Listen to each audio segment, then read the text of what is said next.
Bonjour à tous et bienvenue sur un nouveau format sur la chaîne, c'est-à-dire une vidéo réaction. Une vidéo réaction à des vidéos de TikTok. Alors vous allez me dire, c'est vraiment super original. C'est vrai qu'on est les premiers à faire ça, personne ne l'a jamais fait, et puis les vidéos réaction, ça demande beaucoup de travail. Par exemple, il faut regarder des vidéos, c'est dur quand même. Donc blague à part, c'est vrai que depuis la création de ces plateformes, notamment de la plateforme TikTok, on voit pulluler un certain nombre de petites vidéos assez courtes, qui sont parfois dénuées de contexte et qui véhiculent parfois des messages complètement pourris. Et dans le domaine de la santé, évidemment, c'est logique, on y a droit. Donc là, on a sélectionné quelques vidéos que j'ai regardées avec l'excellent Professeur Geek. Si vous le connaissez pas, je vous engage à aller vous abonner à sa chaîne, surtout si vous êtes étudiant en médecine, c'est quand même une mine d'or. Donc Professeur Geek, il est médecin comme moi, et c'est vrai que quand on voit certaines choses sur les réseaux sociaux, on est quand même un petit peu, on va dire, effaré. En quoi va consister cette vidéo? Va consister à ce qu'on regarde des vidéos, qu'on découvre ces vidéos en live, qu'on se marre, que parfois on soit un petit peu moqueur, mais l'objectif, c'est que, en plus de voir le côté absurde et burlesque de la vidéo, c'est que j'essaie de vous donner un petit peu de contexte et un petit peu d'explication sur pourquoi ce qui est dit dans cette vidéo n'a aucun sens. Donc on va faire un truc quand même qui n'a pas beaucoup été fait, c'est qu'on va faire une vidéo réaction d'une vidéo réaction en réaction à des vidéos. Du coup, n'hésitez pas à faire une vidéo réaction de cette vidéo, comme ça ce sera une vidéo réaction d'une vidéo réaction sur une vidéo réaction à des vidéos. Voilà, je pense que c'est assez clair. On va pouvoir commencer. Bon visionnage. Eh bien, bonjour à tous, bienvenue sur Doc & Roll, mais Doc & Roll s'invite chez Professeur Geek aujourd'hui. Voilà, donc je suis avec Professeur Geek Hervé pour les intimes, et on s'est dit qu'on allait vous faire une petite vidéo réaction. Bon, bah vous n'êtes pas sans savoir qu'il y a un réseau qui s'appelle TikTok, sur lequel on peut publier un peu tout et n'importe quoi. Et finalement, il y a quand même un certain nombre de gens qui se sont investis du TikTok santé. Et Renaud, mon acolyte sur Doc & Roll, a écumé pour vous les bas-fonds de TikTok pour vous faire une petite sélection des meilleures vidéos. Donc aujourd'hui avec Hervé, on se propose d'en regarder une dizaine et de commenter. En vrai, j'ai peur un peu. Ouais, moi je sais pas. Alors bon, là on voit les miniatures, on se demande vraiment sur quoi on va tomber. Hein. Bon, on commence. Allons-y. Oh putain, les musiques là.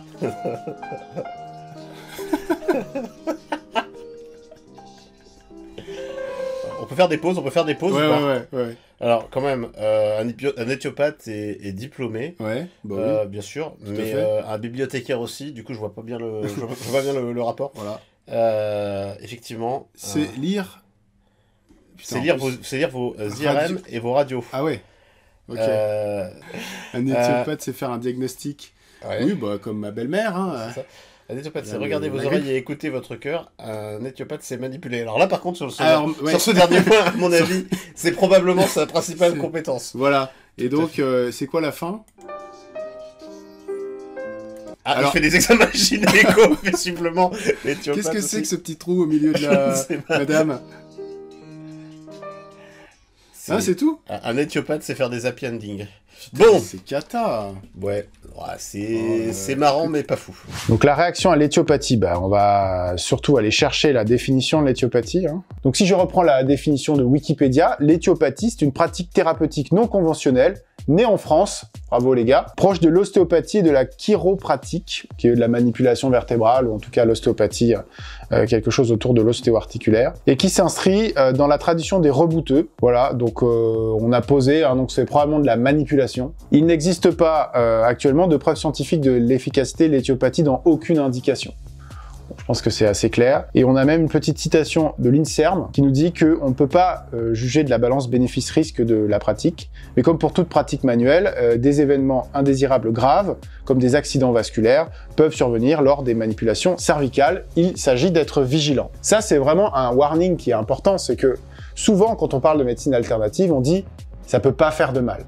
Et là, on va invoquer un certain nombre de choses, c'est-à-dire voilà, c'est naturel. Mais en fait, cet argument qu'on appelle d'ailleurs le sophisme de l'appel à la nature, c'est de considérer que tout ce qui est naturel est forcément bon. En fait, je vous rappelle que votre environnement, qui est quand même majoritairement issu de la nature, est quand même un environnement hostile qui essaye de vous buter en permanence. Voilà, je veux dire, l'hiver, si vous êtes dehors et que vous n'avez pas ni de chauffage ni de vêtements adaptés, vous allez mourir. Pourtant, le froid, c'est naturel. La chaleur, c'est pareil, hein, quand il fait 50 degrés, si vous restez sans boire, vous allez mourir. Une amanite phalloïde, c'est un champignon, somme toute, très naturel. Les grenouilles qui sont super jolies, là, qui sont rouges et noires, là, qui sont extrêmement mortelles rien qu'en les touchant, bon, bah c'est quand même tout ce qui est plus naturel. Donc tout ce qui est naturel n'est pas forcément bon. Et le fait de dire qu'effectivement, c'est pas grave, c'est juste une petite manipulation, ça fait craquer les os, c'est pas très grave, et ben encore une fois, c'est pas forcément toujours le cas. Alors c'est rare, hein, les accidents vasculaires cérébraux à la suite de manipulations cervicales dans le cadre de manipulation manuelle, c'est quand même pas tous les jours, et heureusement. Mais on arrive quand même à voir aux urgences, et un certain nombre de collègues, radiologues, neurologues,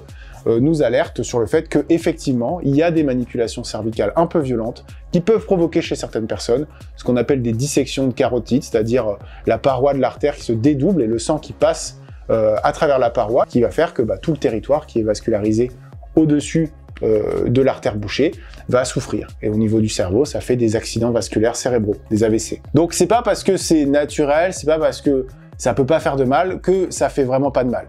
Donc faites attention quand vous allez consulter ce genre de personnes, faites attention parce que vous ne savez pas exactement quelle est la limite du savoir de ces gens-là. Ont-ils une expertise ostéo-articulaire? Ont-ils fait des radios avant de vous manipuler? Se sont-ils assurés qu'il n'y avait pas de contre-indication à vous faire craquer le dos, par exemple? Donc tout ça, c'est vraiment important. Donc soyez vigilants quand vous allez consommer ce type de thérapie alternative. Au mieux, n'y allez pas. Voilà. Allez voir un kiné, par exemple. Il sait manipuler, la plupart du temps, les kinés font très très bien le job. Donc force au kiné, on vous aide. Ah là, j'ai envie. C'est peut-être la même. Hein. Alors, vas-y. Bonjour, aujourd'hui nous allons parler des angines chroniques ou à répétition. Mais qu'est-ce qu'une angine? Une angine, c'est une inflammation de votre gorge avec atteinte des amygdales. On en a deux sortes, une rouge, une blanche. Alors, les angines rouges, c'est une inflammation de votre gorge, des muqueuses de la gorge avec atteinte des amygdales. Tout ça va être tout rouge. La blanche, par contre, c'est bien précis en termes de sémiologie médicale. Nacré au niveau de la gorge, donc au niveau des muqueuses de la gorge, au niveau des amygdales. Et par contre, ça, c'est une atteinte bactérienne. Ah, bien sûr. Oui, c'est vrai. Dans les grosses angines blanches, on parle d'angine de Vincent, où la gorge de l'enfant est pimentée de petits points blancs. Là, c'est bactérien, donc on va voir son médecin. Pour ce qui est des symptômes de l'angine, vous allez avoir douleur à la déglutition, irritation, fièvre et ganglion sous votre mâchoire. Chez les enfants, on le sent très très bien. Pourquoi l'angine arrive? En fait, votre muqueuse, les muqueuses de la sphère orale se trouvent fragilisées. Elles ne sont plus capables de se défendre contre un agent pathogène. Ce qui se passe, c'est que très souvent, il y a un blocage cervical qui empêche le bon fonctionnement de cette muqueuse, qui empêche les bonnes informations d'aller jusqu'à cette muqueuse. Du coup, elle ne peut pas se défendre. Du coup, l'éthiopathe, que vous allez aller voir assez rapidement pour pas avoir des angines chroniques, va permettre ce travail au niveau cervical, mais aussi au niveau de toute votre sphère ORL pour dégager tout ce système. J'espère que j'ai répondu à vos questions. Attends, elle a bien dit l'angine de Vincent. Oui, l'angine de Vincent, qui est bactérienne en effet. Oui, c'est vrai, mais enfin ça n'a rien à voir. Et l'angine blanche, oui, pour les intimes, l'angine pseudomembraneuse, c'est quand même viral, quand même. Ouais, donc, mais l'angine de Vincent, c'est une angine particulière à spirochète. Fusobacterium, machin chose. Pallidum, je sais pas quoi. Pas ORL, moi, je suis pas éthiopathe, hein, donc j'ai pas encore les termes techniques. Très bien. Alors, comment dire? Bon, l'angine, c'est une infection, une inflammation, une infection des amygdales, d'accord, du fond de la gorge. Donc ça, c'est quand même souvent, la plupart du temps, viral. Il y a quelques angines bactériennes. Ces angines bactériennes, on peut les traiter par antibiotiques, ce qui va pas permettre de réduire la durée de l'angine vraiment, hein, on va gagner 1 jour de symptômes, mais surtout on va gagner sur des complications rares qu'on appelle le rhumatisme articulaire aigu ou les complications qu'on appelle post-streptococciques, donc qui sont les complications après une infection par un streptocoque, qui sont des manifestations auto-inflammatoires un peu. C'est votre corps qui a une réaction un peu exacerbée, qui va pouvoir attaquer soit la peau, à faire une scarlatine, soit les reins, faire ce qu'on appelle une néphropathie post-streptococcique. Bref, ces termes-là pour vous dire que l'angine, c'est une pathologie très banale. C'est pas quelque chose qui va être lié à votre posture, c'est vraiment quelque chose qui s'attrape avec des germes contagieux voilà, qu'il y a dans l'air. Je ne pense pas que la manipulation cervicale puisse améliorer une symptomatologie d'angine. Déjà, il n'y a pas de preuve scientifique que c'est le cas. Et deuxièmement, il n'y a pas de rapport physiopathologique, c'est-à-dire qui pourrait expliquer le développement de l'angine par le fait qu'une de vos vertèbres soit bloquée. Un valet de travers, ça donne pas des angines. La malbouffe, ça donne pas forcément des angines. La bonne bouffe, ça protège pas forcément des angines. Enfin, ce que je veux dire, c'est que c'est quand même quelque chose d'infectieux. Voilà, à un moment donné, vous attrapez un germe, vous faites une angine. Voilà. Il n'y a pas 50 solutions pour les faire passer plus vite. Faut prendre son mal en patience. Faut essayer d'avoir un traitement symptomatique. Si vous avez mal, vous prenez des antalgiques. Et à part ça, franchement, il n'y a pas grand-chose. Et dans les rares cas où c'est bactérien, on a le droit de mettre des antibiotiques. Après, elle parle d'angine de Vincent. Elle parle d'angine un peu spéciale. Il y a des angines qui sont provoquées par des germes un petit peu atypiques. Et ces angines-là peuvent se compliquer de thrombose des veines, du cou, de phlegmon, c'est-à-dire d'abcès derrière l'amygdale. Enfin, tout ça, c'est des angines qui vont être aggravées, qui sont extrêmement rares, faut le dire. Et encore une fois, les traitements sont des antibiotiques et parfois des anticoagulants s'il y a une thrombose ou éventuellement une évacuation chirurgicale d'un abcès. Allez tourner votre cou, je vois pas bien ce que ça vient faire là-dedans. Donc faites attention. Une angine, vous n'avez pas besoin d'un éthiopathe pour une angine. Je sais pas d'ailleurs quand est-ce que vous avez besoin d'un éthiopathe. Une angine, c'est quelque chose de banal. N'allez pas voir un thérapeute alternatif pour une angine, quoi. Allez, on continue. Peut-être on continue on y va, sur la même lignée, là. Coucou. Alors, je suis un peu off aujourd'hui. Attends. Parce que là, faut essayer de trouver le rapport. C'est un camoulox. Alzheimer, sclérose en plaques. Oui, voilà. C'est-à-dire que je bouge tous les ans, c'est comme ça. Moi, faut que ça bouge, bref, on s'en fout en même temps. J'ai repensé à vous pendant toutes mes vacances et en fait, petite astuce pour ceux qui notamment ont de l'endométriose, Alzheimer, qu'est-ce qu'on a comme maladie, la sclérose en plaques, en même temps, des grosses pathologies. L'alimentation est vraiment essentielle dans voilà. vos pathologies. Ça, on nous le dit pas assez. Malheureusement, le lait, sur quelques-unes, c'est le gluten. Oui. Mais voilà, Alzheimer. si vous arrêtez ça améliore quand même. Alors, ça ne guérit pas, on est d'accord, ça ne guérit pas, mais ça améliore largement votre santé parce que, entre autres, après, votre tolérance le lait est vraiment gluten, si vous en reprenez, ça va être compliqué. Mais soignez-vous bien. Ciao. Et puis effectivement, c'est vrai que... effectivement, les patients qui ont Alzheimer, qui sont dénutris, je pense que c'est une très bonne idée d'arrêter le gluten en général. C'est très bien d'arrêter de manger. Oui, absolument. Parce ça soigne beaucoup de choses. Tout à fait. Mon Dieu. Alors, j'ai pas vraiment perçu le rapport entre les trois pathologies quand même. Non, mais c'est des pathologies qui sont liées à l'alimentation. Ouais, visiblement. Ouais. Alors, concernant, c'est toujours la même éthiopathe qui parle. Bon, elle a une grande expertise dans énormément de domaines de la santé. Je dois dire que c'est vrai que c'est toujours un petit peu bizarre de tout relier à des choses assez simples. L'alimentation, c'est effectivement quelque chose qui va pouvoir influencer votre santé. Vous le voyez, si vous mangez mal, vous pouvez avoir de l'obésité, ou en tout cas... ce qu'on appelle un syndrome métabolique, le foie gras, les maladies, ça peut provoquer des maladies cardiovasculaires, enfin, il y a énormément de choses par l'alimentation qui peuvent vous arriver si vous êtes intoxiqué avec des métaux lourds parce que vous mangez de la bouffe polluée. Les pesticides, c'est très très controversé. En fait, on dit beaucoup sur le glyphosate, par exemple. En fait, le glyphosate, il y a quand même très peu de preuves que ça provoque des cancers quand on le mange. Il n'y a pas de relation directe qui a été mise en évidence, si ce n'est chez les patients qui ingéraient de grandes quantités parce qu'ils épandaient dans les champs. Les OGM, c'est pareil, il n'y a pas vraiment de preuves scientifiques. Donc l'alimentation, certes, c'est un pilier important de votre santé, mais ça ne va pas expliquer tous vos symptômes. Et notamment, un bon exemple, c'est le gluten. Alors le gluten, c'est un composé qu'on retrouve dans certaines céréales, notamment le blé, l'orge et le lin, je crois, ou le son, blé, orge, son, je crois. Je mettrai un petit erratum si je vous dis des conneries. Et en fait, ce gluten, parfois, il y a des gens qui sont allergiques au gluten. C'est-à-dire que leur corps ne tolère pas le gluten, ils fabriquent des anticorps, alors pas contre directement le gluten, mais contre une levure. Et en fait, ces gens-là ont ce qu'on appelle une intolérance vraie au gluten, et ça va jusqu'à une maladie qui s'appelle la maladie cœliaque. Ces gens qui ne peuvent pas manger de gluten parce que sinon ils ont des manifestations comme des maux de ventre, des diarrhées, des arthralgies, ça peut même aller vers des problèmes de reins, des problèmes cutanés. C'est une maladie sérieuse qui peut aussi entraîner une malabsorption, c'est-à-dire que ça va détruire votre muqueuse intestinale à force d'être inflammée par le gluten. Donc là, il y a un vrai enjeu de ne pas donner du gluten. Quand vous êtes allergique à un aliment, quand vous mangez une cacahuète et que vous faites un œdème, faut pas manger, ça peut vous tuer, effectivement. Après, le gluten, on essaie de lui donner des propriétés en disant que ça va résoudre un certain nombre de vos problèmes si vous arrêtez de manger du gluten. Mais là, on va juste faire un petit point sur une chose simple. C'est un principe de base de l'esprit critique. Quand on dit corrélation n'est pas causalité. Corrélation n'est pas causalité, pourquoi? Parce que c'est pas parce que vous arrêtez de manger du gluten et que vous allez mieux, que c'est parce que vous avez arrêté de manger du gluten que vous allez mieux. Je m'explique. Il y a un site qui s'appelle Spurious Correlation qui vous dit que le nombre de noyades dans les piscines aux États-Unis est corrélé au nombre de films sortis par Nicolas Cage par an. Et c'est vrai, les deux courbes sont corrélées. Mais vous êtes d'accord que ces deux événements n'ont absolument aucun rapport. Il n'y a pas d'explication logique entre les deux.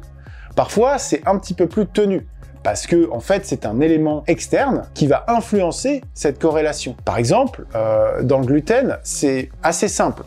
Il n'y a pas vraiment d'intolérance au gluten en dehors de la maladie cœliaque et des syndromes qui tournent autour. Par contre, quand vous allez faire la démarche d'arrêter le gluten dans votre alimentation, eh bien, posez-vous la question de savoir ce que vous faites. Est-ce que vous mangez toujours la même chose, mais que sans gluten ? Ou est-ce que vous améliorez pas un petit peu votre alimentation aussi? Est-ce que le fait d'aller questionner ce qu'il y a dans les aliments va pas vous faire améliorer globalement votre alimentation? Et les symptômes que vous ressentez, par exemple les nausées, les ballonnements, ou alors d'autres symptômes, la fatigue, sont peut-être liés au fait que vous mangiez très mal, et que maintenant que vous essayez de faire attention au gluten, bon, eh ben vous allez probablement améliorer globalement votre alimentation, et donc ce n'est pas le fait d'avoir arrêté le gluten qui fait que vous améliorez votre santé, mais simplement parce que vous avez amélioré la façon de vous alimenter en général. Donc j'ai envie de dire, corrélation n'est pas causalité, c'est vrai pour pas mal d'autres choses, et notamment pour le gluten, sauf évidemment si vous avez une maladie cœliaque. Et dans ce cas-là, la meilleure chose à faire, c'est d'aller consulter un médecin qui vous aidera à savoir si oui ou non ça vaut le coup d'aller rechercher cette allergie au gluten. Alors on continue, là on est chaud. Alors, mangez simplement la papaye mûre. Mais pour guérir. Pour guérir. C'est pour guérir. Mais il faut guérir. Oui, mais c'est... Et la musique, c'est une vraie musique, là, aussi. Alors, messieurs, dames, là, nous sommes face à un conseil de niveau 1. Si vous voulez guérir de l'appendicite, surtout... jamais vous faire opérer. Parce que ça, si vous voulez guérir, peut-être, mais que si vous voulez guérir, il faut pas vous faire opérer. Pour guérir. Sinon, vous allez guérir. La papaye mûre. Voilà, la papaye mûre. Avec du miel, le matin, à jeun. Alors, le matin, à jeun. Manger à jeun. Sans manger ni boire avant, voilà, ce qui est une précision importante. Non, mais ça, c'est pour guérir, attention. Et observez, en 7 jours, ce qui va se passer, vous allez effectivement faire une péritonite. Voilà, donc vous allez plus avoir d'appendicite, vous allez en guérir. Voilà. Par contre, vous allez avoir une péritonite. Et éventuellement, en meurir. Vous allez peut-être meurir. Peut-être meurir, on sait pas. Très bien, ça c'est intéressant. Bon, c'est vrai que c'était marrant parce que ce TikTok, là, il était complètement foireux. Il y avait des fautes d'orthographe. Voilà, c'était très drôle de dire qu'en mangeant de la papaye, on allait guérir de l'appendicite. Alors, encore une fois, l'appendicite, c'est quoi? C'est une inflammation, une petite partie de votre intestin qui s'appelle l'appendice, qui est située dans le bas-fond d'une partie de l'intestin qui s'appelle le cæcum. Le cæcum, c'est une partie du gros intestin. Et en fosse iliaque droite, c'est-à-dire en bas de votre ventre, là, à droite, vous avez, en bas de ce cæcum, un petit appendice. Alors, à quoi ça sert, l'appendice? Si ce n'est que ça fait un peu chier quand on a l'appendicite. C'est un organe, à l'intérieur, il y a pas mal de cellules du système immunitaire. Ça participe à la protection immunitaire de votre gros intestin et de vos intestins. Ça sécrète des lymphocytes, ça permet de repérer des antigènes, ça permet de repérer des bactéries, des choses qui pourraient vous causer du tort. Si ça vous intéresse le système immunitaire, on a fait une vidéo dessus pour essayer de comprendre un petit peu comment votre corps fonctionne. Et ben, cet appendice, parfois, il va s'inflammer de façon anormale et provoquer une appendicite. Cette appendicite, elle est souvent liée à la pullulation d'une bactérie, parce qu'il y a beaucoup de bactéries dans votre tube digestif. Des fois, le fait que l'appendice s'obstrue, il y a une pullulation de bactéries dans l'appendice et ça inflamme le pourtour de l'appendice. Le problème, c'est que si on attend trop et qu'on ne fait rien, eh bien cette inflammation, cette infection, elle peut s'étendre à l'ensemble du ventre et à toute la membrane qui entoure les intestins qu'on appelle le péritoine, et donc ça se transforme en péritonite. Et ça, c'est quand même beaucoup plus grave qu'une appendicite. En fait, le traitement de l'appendicite, il est simple. Jusqu'à il y a très peu de temps, il reposait exclusivement sur la chirurgie. On vous ouvre le ventre, on enlève l'appendice, on nettoie un petit peu tout ça, et ensuite derrière, vous rentrez chez vous. C'est assez simple comme chirurgie, c'est un acte extrêmement banal. Et puis maintenant, il y a des protocoles qui vous permettent de passer le cap avec des antibiotiques. On vous laisse le choix souvent entre l'un ou l'autre, sachant que si vous prenez des antibiotiques, il y a un risque de récidive puisqu'on ne vous enlève pas l'appendice. Mais ça permet de ne pas être opéré. Chez certaines personnes, c'est important. Donc en gros, il y a quand même un truc à faire. Soit on vous donne des antibiotiques, et s'il y a toujours un problème, on va à la chirurgie, soit on fait une chirurgie. Et on sait très bien que si on ne fait rien de tout ça, eh bien ça se transforme en péritonite, et la péritonite, c'est quelque chose qui peut vous tuer. Donc, ce qui est gênant dans cette vidéo, c'est qu'on vous dit que pour guérir une appendicite, il suffit de manger de la papaye. La papaye, même si elle a des vertus anti-infectieuses, probablement de façon très modeste, eh ben ça ne soigne pas l'appendicite. Et si vous mangez de la papaye sans aller consulter, sans prendre d'antibiotiques, sans avoir de chirurgie, vous allez avoir une péritonite. Et là, par contre, derrière, vous allez pouvoir bouffer des kilos de papaye, c'est pas ça qui va vous aider. Donc faites attention à ce type de conseils. Ce sont des conseils complètement éclatés au sol.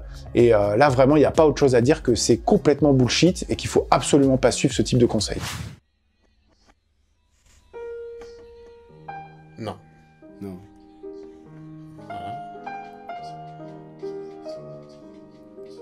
Bouge pas. Il te faut une assiette. Tu la casses et tu la manges. Un oignon rouge. Un oignon rouge blanc, peu importe. Coupe-le en deux, avec l'assiette. Pas pratique, mais... C'est bon. Sous ton lit. Oh non. Non, oh mais non. c'est une blague, ça. Non, non. Et voilà. Admire le résultat. Tu peux dévier, mais tu sens pas parce que t'as le rhume qui tombe à les couilles. C'est pas des vrais trucs qui Si, c'est des vrais trucs. C'est des vrais trucs. D'accord, très bien. Non, mais des gens, ils font ça pour déconner. Non, mais je pense au cas où il y a que, des gens qui le fassent vraiment, non? Moi, j'ai déjà essayé. Ça marche. Ça marche, très bien. Ça marche. Bon, ça c'est bien. Alors ça c'est mon préféré pour l'instant. Ah ouais, celui-là c'est le top 1. Bon, alors le rhume c'est assez drôle comme maladie parce que finalement tout le monde a ses petits tricks et ses petites recettes pour faire disparaître le rhume. Alors le rhume c'est souvent lié, et c'est même quasiment exclusivement lié à des virus, à des rhinovirus et aussi à des coronavirus peu sévères qui vont inflammer votre muqueuse nasale et votre nasopharynx. Ça va provoquer le nez qui coule, des maux de tête, mal à la gorge parfois, peu de fièvre la plupart du temps.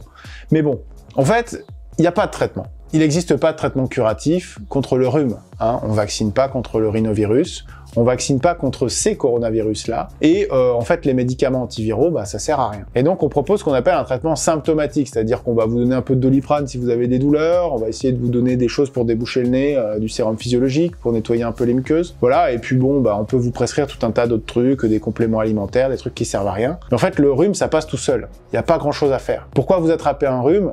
Est-ce que vous avez des défenses immunitaires plus faibles? C'est pas si clair que ça, en fait. C'est parce que les patients immunodéprimés, ils attrapent pas forcément plus de rhume que les autres. Ils vont faire des maladies sévères, infectieuses, mais ils vont pas forcément faire plus de rhume. Le rhume, c'est juste un truc qui traîne et vous attrapez.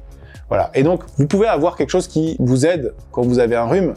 Par exemple, vous faites un grog, vous sucez des bonbons anti-mal de gorge. Tout ça, c'est vos petits tips à vous qui vous permettent de surmonter ces symptômes qui sont la plupart du temps pas très sévères, mais qui sont ennuyeux. Donc en fait, vous pouvez faire tout ce que vous voulez, des incantations chamaniques, mettre des oignons dans votre lit, voilà, enfin faites bien ce que vous voulez, ça changera rien. Votre rhume, il va s'arrêter au moment où vous aurez plus de virus.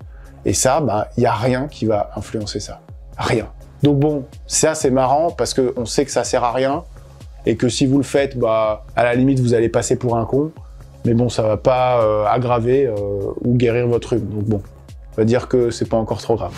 Alors on continue. Alors, c'est toujours des... Furoncle, eczéma, psoriasis, infection ou troubles cutanés, voici un remède ancestral qui va vous aider. Oh, le filtre. Il s'agit de l'argent colloïdal. L'argent qui est reconnu pour ses propriétés cicatrisantes et anti-infectieuses depuis l'Antiquité. De nos jours, on va donc l'utiliser sous forme de macroparticules diluées dans de l'eau. Et donc, en cas de problème cutané ou d'infection, il suffira d'en appliquer directement sur les 3 à 7 fois par jour.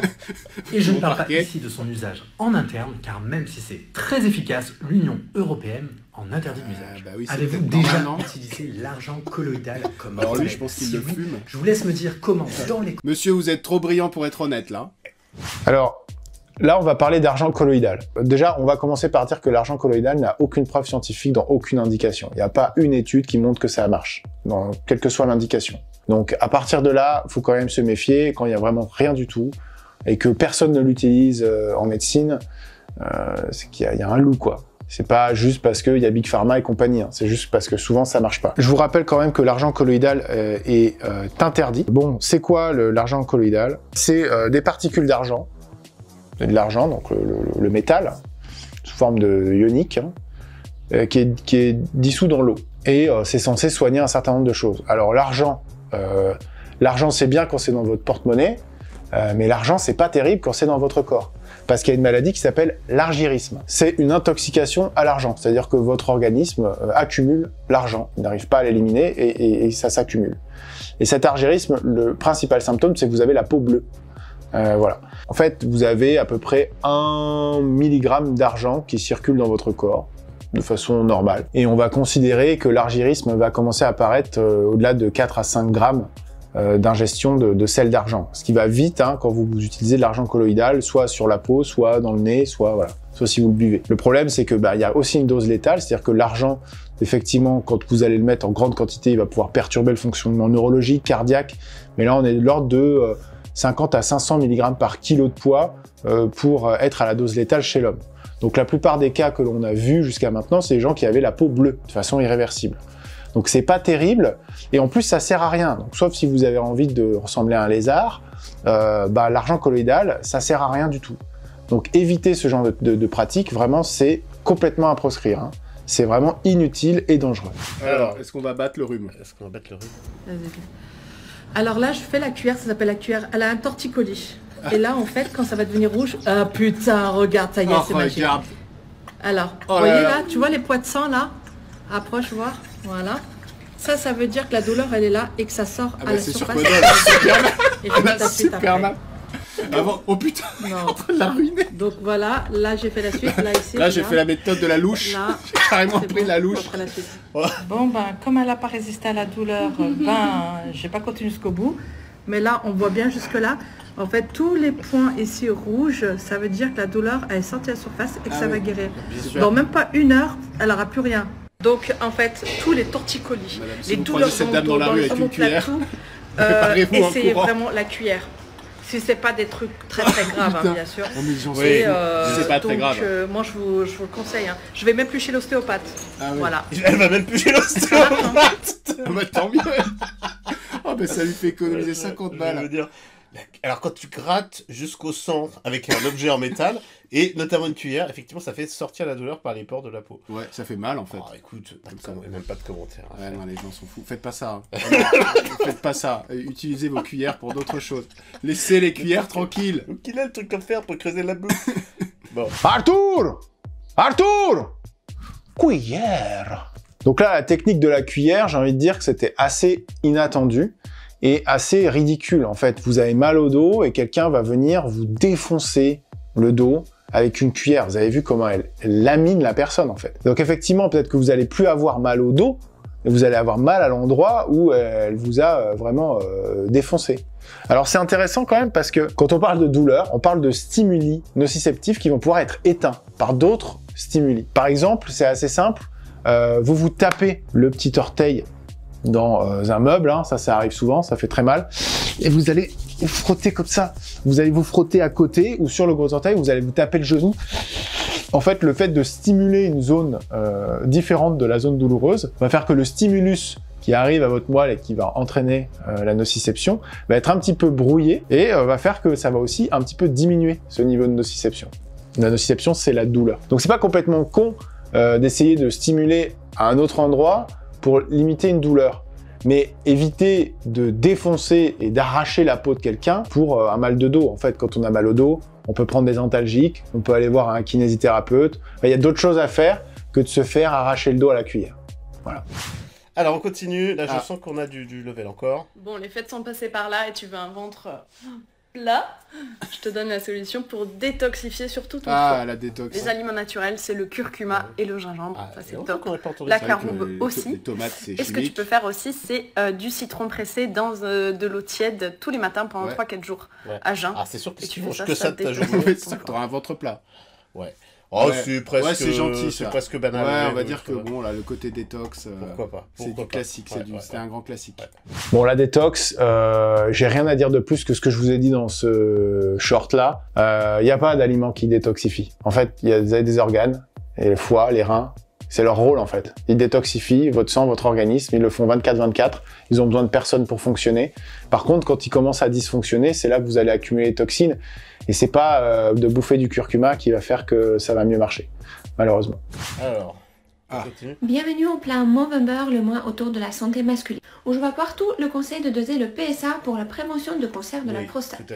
Un conseil qui ne dit pas toutes les informations à savoir. Le PSA n'est pas spécifique au cancer de la prostate. Il augmente quand il y a une inflammation qui peut être causée par des choses bien plus simples et moins dangereuses. De plus, la majorité des cancers de la prostate sont bénins et ne causent pas de problèmes graves pour la santé de la personne. Les cancers de la prostate sont bénins. Le diagnostic, il se fait par biopsie et le traitement qui peut être par la chirurgie ou la chimio risque d'amener des troubles d'éjaculation et d'érection, des douleurs et des difficultés urinaires et souvent aussi une dépression qui en résulte. Les tumeurs malignes de la prostate sont rares et souvent diagnostiquées à cause des métastases et pas par une élévation du vache. Ainsi, la majorité des personnes chez qui on détecte le PSA augmenté se verra traitée et diagnostiquée pour quelque chose qui n'aura jamais posé de problème. Les études autour de l'utilité du PSA disent bien que ce n'est pas un outil diagnostique fiable. Maintenant que vous êtes un peu plus éclairé, vous pouvez mieux choisir ce qui est adapté. Un imbroglio de trucs vrais pour en faire un gloubi-boulga qui veut rien dire et qu'il faut que les gens vont pas se faire dépister contre le cancer de la prostate. Sachant que effectivement le PSA c'est pas un truc parfait. Mais de là à dire qu'il y a des cancers de la prostate qui sont bénins. Bah, par définition, non, mais il y a tout un glubi-boulga entre l'adénome et le cancer. Oui, voilà. Ouais. Le fait que, il est vrai que beaucoup de cancers, voire même la plupart des cancers, n'entraîneront pas la mort des patients qui en sont atteints. Pour autant, c'est vraiment, elle raconte vraiment de la... Et puis surtout, c'est quoi le message en fait? Je sais pas, en fait, en gros, faites pas le PSA, enfin, de toute façon, on va pas vous le proposer. Déjà, je pense que les gens qui regardent des TikTok comme ça, ils sont pas du tout dans la clientèle qui ont un PSA et un toucher rectal. Je pense qu'elle a un public cible d'hommes de plus de 50 ans. Je sais pas, peut-être. Je connais pas sa chaîne TikTok, mais... Donc oui, il y a des choses qui font monter le PSA qui sont pas des cancers de la prostate, comme des prostatites, comme le sondage vésical, ou n'importe quel truc qui va mécaniquement toucher la prostate. Ensuite, vous pouvez décliner, mais ça n'a rien à voir avec le fait qu'il y ait une controverse autour du PSA. Non. La controverse, c'est est-ce que sociétalement, c'est un bon rapport coût-bénéfice de faire ça à tout le monde? Et la réponse est probablement non, mais ça n'a rien à voir avec le fait qu'à l'échelle individuelle, de toute façon, c'est un des marqueurs tumoraux les plus utiles, en fait.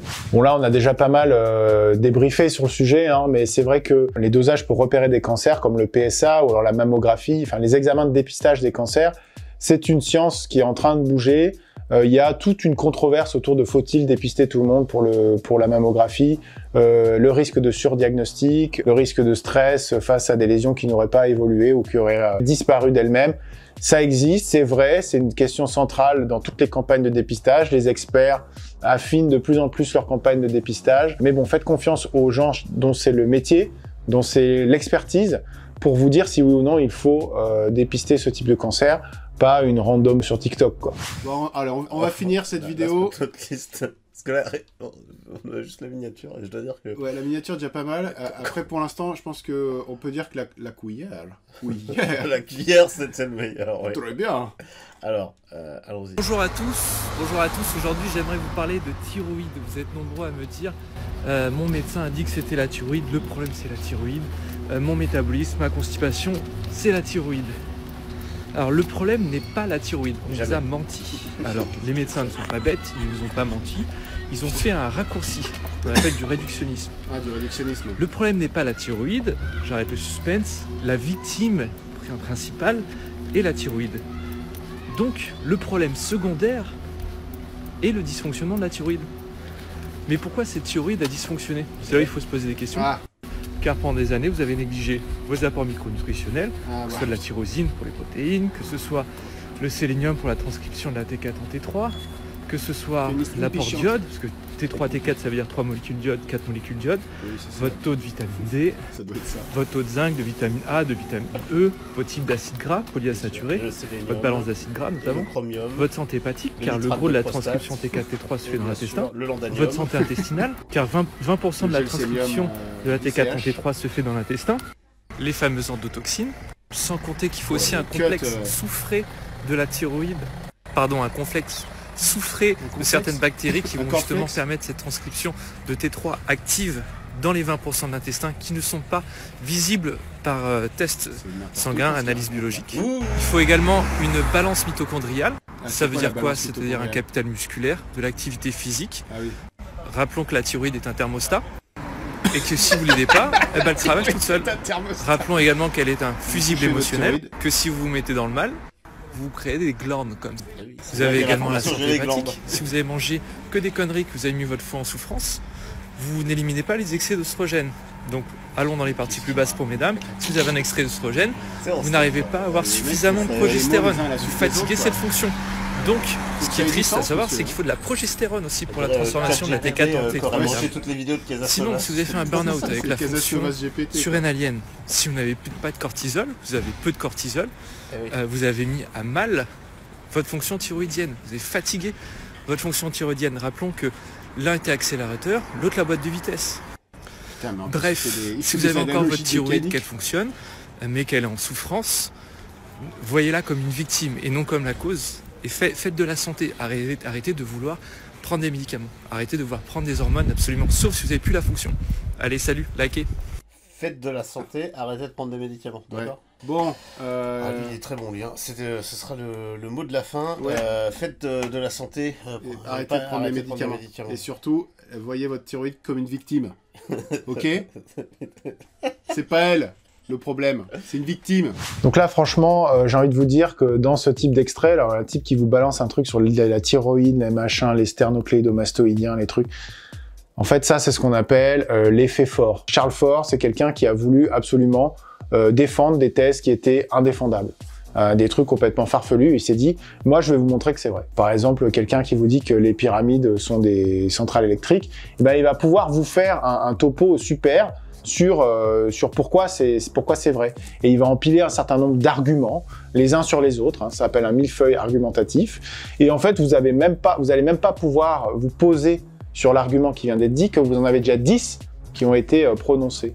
Et le fait d'empiler un certain nombre d'arguments fait que, bon, au milieu de ces arguments, il y a peut-être des trucs qui sont vrais, hein, mais vous pouvez pas vraiment savoir et démêler le vrai du faux. L'effet Ford, c'est un petit peu, on l'a expliqué dans une autre vidéo, hein, qui est celle-ci, sur les pare-brises de Seattle, je vous engage à aller la voir, elle est plutôt rigolote. En fait, l'effet Ford, c'est un millefeuille dont une couche c'est de la crème pâtissière et le reste c'est du caca. Et on dit, bah non, c'est un vrai dessert, c'est un millefeuille. En fait, c'est pas, c'est un petit peu plus compliqué que ça. Cette personne utilise des arguments physiologiques, elle mélange. En fait, les choses n'ont pas de rapport les unes entre les autres. Ça donne un discours qui semble cohérent sur le plan scientifique si on s'y connaît pas, mais qui est complètement incohérent et complètement loufoque quand on connaît un tout petit peu la physiologie. Et là, je vous parle pas d'avoir 2 thèses, 10 ans, un professorat. Je vous parle juste d'avoir fait 2-3 ans d'études de santé, hein, pas plus. Amis de l'éthiopathie. Merci pour ce petit format rigolo. Abonnez-vous à Dock'n'Roll, abonnez-vous à Professeur Geek, du contenu de qualité en grande quantité. Voilà, et surtout, la santé. À bientôt. Bon voilà, j'espère que ce format vous a plu, ces vidéos réactions. On reviendra, on a sélectionné d'autres vidéos qu'on aimerait bien discuter avec vous. Ce qui est important de comprendre dans tout ça, c'est pas de se moquer frontalement des gens qui utilisent ce genre de thérapie. C'est combattre les gens qui utilisent la crédulité pour faire commerce, ou pour faire gonfler leur ego, ou pour faire entrer les gens dans des dérives sectaires. Ça, c'est un vrai combat, et c'est pour ça qu'on dénonce ce type de pratique.